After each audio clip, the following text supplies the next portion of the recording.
Clause 5 is related to the level and setting out of the work. There is only one subclause here.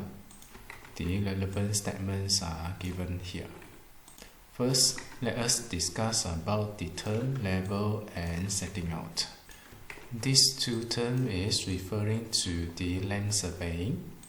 The level referring to setting out the level point and checking the elevations of the existing ground, which may require the groundwork such as excavations or landfill in order to adjust the elevations of the ground as per proposed in the drawings.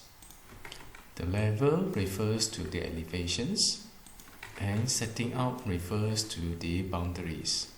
It is a process of transferring the architectural proposal from the drawing into the ground. Before the commencement of the work, the contractor will need to identify the exact locations of the site. Where are the boundaries? What are the levels? As the references for them to carry out their works. The boundary on the land, which is the site, should theoretically be the same as per given in the architectural drawing. This will also need to be in line with the recognized boundary by the Land and Survey Department. So, this clause is about the setting out and the levels of the work on the site. First, the architect will need to determine all the levels for the executions of the work and also provide the contractor with drawings and informations for the contractor to set out the work. Then, the contractor at his own cost will need to rectify any errors arise from any inaccurate setting out. That means the architect will provide the initial setting out. It is the obligations of the contractor to check the setting out if there is any errors. In the case that the given setting out is accurate, the contractor may proceed for the work. However, if the given setting out is inaccurate, the contractor will have to rectify it on his own cost. Otherwise, the contractor will have to seek consent from the employer and acquire the instructions from the architect that the errors need not to be rectified by the contractor, subjected to appropriate reductions to be set off by the employer under clause 30.4.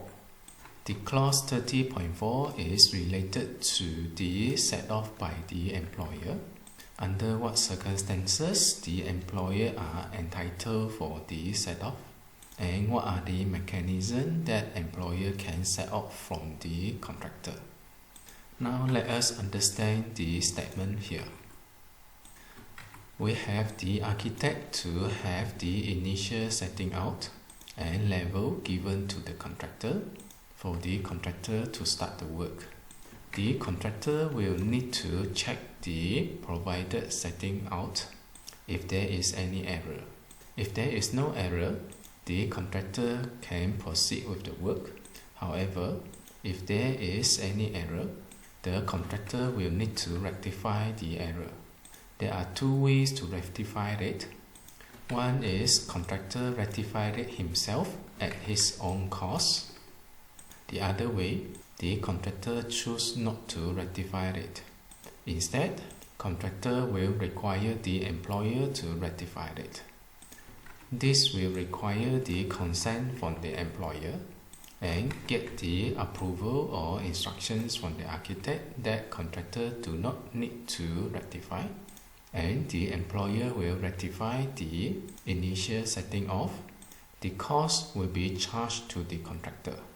That's why the employer can set off the cost for correcting the setting out, and eventually this cost will be paid by the contractor. For better understanding, let us look at this flow chart. First, there is an initial setting out as given by the architect. Upon perceptions of the site, the contractor will need to do the checking for errors. If there is no error, the contractor is clear to go and he may proceed with the work. However, if there is any error, rectifications will need to be made. Normally, the contractor will have to rectify it himself at his own cost. The cost is bound by the contractor. However, if the contractor chooses not to rectify the error, the employer will need to rectify it. This brings to the second case here. The employer or the architect rectifies it. The cost of the rectifications will still lie on the contractor, and the employer is entitled to set off the cost for the rectification work. What you see the entire mechanism here, the initial setting out as per given by the architect, there is no guarantee that without any error, and the architect is not liable for the accuracy of the setting out.